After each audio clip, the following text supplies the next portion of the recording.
At ngayon, hingi naman tayo ng update sa Las Piñas. Anong latest dyan? Naroon si Aubrey Carampel. Aubrey, kamusta na dyan sa Las Piñas? Oo, Vicky, nasa mahigit 90% na ang transmission dito sa Las Piñas City. Ito nga, nakikita nyo, may monitor dito sa media area. So, nandito, pinapakita nila yung mga resulta, no, partial unofficial results ng mga transmitted votes.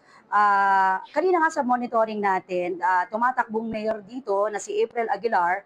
Siya po yung lamang may mahigit 30,000 votes sa kanyang pinakamalapit na katunggali na si Carlo Aguilar. For vice mayor naman, lamang si Imelda Aguilar, siya yung incumbent mayor dito, laban naman kay Louie Bustamante. So, nasa 50,000 votes ang kanyang lamang against Louie Bustamante. Sa pagkakongresista, Lone District ng Las Piñas, lamang po si Mark Anthony Santos ng 27,000 votes laban kay Senator Cynthia Villar na tumatakbo rin sa pagkakongresista dito sa Las Piñas. So medyo mabilis yung transmission ng votes dito sa Las Piñas at siguro before midnight magkaroon na ng proclamation dito sa City of Las Piñas. Itatanong natin sa DOC kung mga anong oras definitely matatapos yung bilangan. So yan muna ang latest dito sa Las Piñas. Ako si Aubrey Carampel ng GMA Integrated News.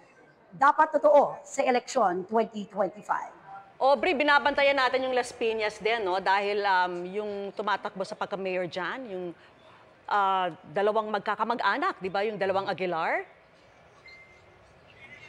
Magpinsan, Vicky, Yes, magpinsan. yes. Oo, so ang nangunguna dyan, si Aubrey, April at saka si Carlo Aguilar. yes. So ang nangunguna is ano yung boto ni April tsaka ni Carlo? Ang nangunguna si April Aguilar, may mahigit 30,000 votes yung lamang niya against Carlo Aguilar. Sa vice mayor, ang tumatakbo naman, ang ina niya, ang kanyang edad na si Imelda Aguilar, siya yung incumbent mayor. So siya naman yung tumakbong vice mayor. Nasa 50,000 naman ang lamang niya against Louie Bustamante. Okay. Alright, sige, maraming salamat sa iyo, Aubrey Carampel.